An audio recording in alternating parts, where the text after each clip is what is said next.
আসসালামু আলাইকুম। এই মুহূর্তে আমি আছি গুলশান একে। তো গুলশান এক থেকে একটা পার্সেল রিকোয়েস্ট পেলাম, যেটা কিনা যাবে হচ্ছে ধানমন্ডিতে। তো পার্সেলটা হচ্ছে অনেকটা ভারী, প্রায় 15 থেকে 20 কেজি ওয়েট হবে।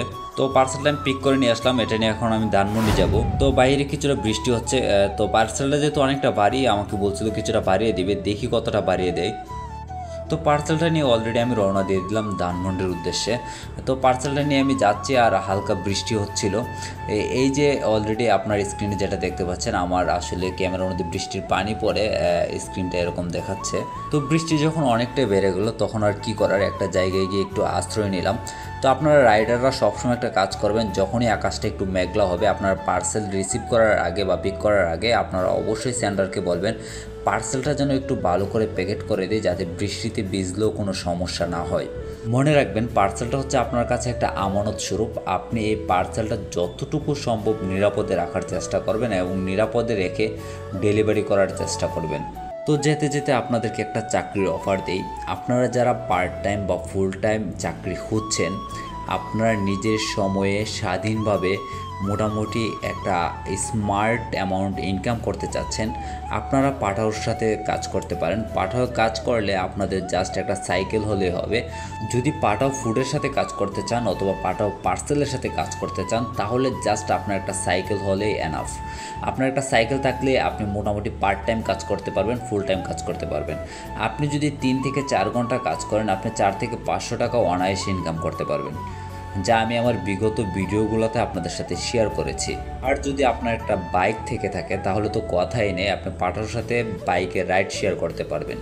আর যদি আপনার প্রাইভেট কার থাকে, তাহলেও আপনি রাইড শেয়ার করতে পারবেন। জাস্ট আপনারা যদি পাঠার সাথে কাজ করতে চান, তাহলে হচ্ছে আমার এই ভিডিওর ডেসক্রিপশনে গিয়ে দেখবেন একটা ফেসবুক পেজ লিঙ্ক দেওয়া আছে। আপনারা লিঙ্কে ক্লিক করে ফেসবুক পেজে গিয়ে আমাকে জাস্ট মেসেজ করবেন। আপনাদের আর কষ্ট করে অফিস পর্যন্ত যাওয়া লাগবে না। আমি পাঠাও গ্রাউন্ড অফিসার বা ফিল্ড অফিসার হিসেবে আছি, আপনাদের অ্যাকাউন্টগুলো আমি ভেরিফাইড করে দিতে পারবো।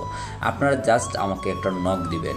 আপনাদের যাদের যাদের জীবনে বেকার থাকার কারণে অথবা পারিবারিক চাপের কারণে আপনাদের পিছনে এরকম লালবাতি জ্বলে আছে, আপনারা জাস্ট আমাকে একটা মেসেজ করুন। লালবাতি থেকে কীভাবে সবুজ বাতি করতে হয়, আমি আপনাদেরকে যথেষ্ট পরিমাণ সহযোগিতা করব।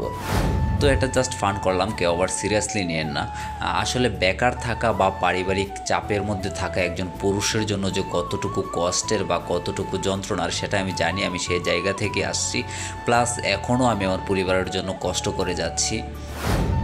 তো অনেকটা রাস্তা রাইড করার পর অলরেডি চলে আসলাম রিসিভার লোকেশনে। তো রিসিভারকে কল দেওয়ার পর উনি বললো একটু ওয়েট করতে, উনি আসছে।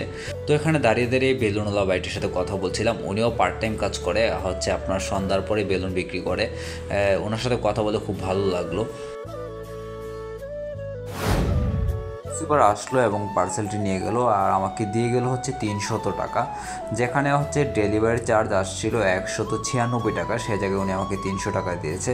যাক, আলহামদুলিল্লাহ। কারণ আমি সবসময় আপনাদেরকে একটা কথা বলি, আপনাদের সাইকেলের পিছনে যাদের কেরিয়ার নেই বা সিট নেই, তারা সবসময় চেষ্টা করবেন সাইকেলের পিছনে একটা কেরিয়ার লাগিয়ে নিতে। এই কেরিয়ার থাকার কারণে কিন্তু আমি হচ্ছে এই পার্সেলটা ডেলিভারি করতে পেরেছি এবং মোটামুটি 100 টাকারও বেশি টাকা আমি টিপস পেয়েছি।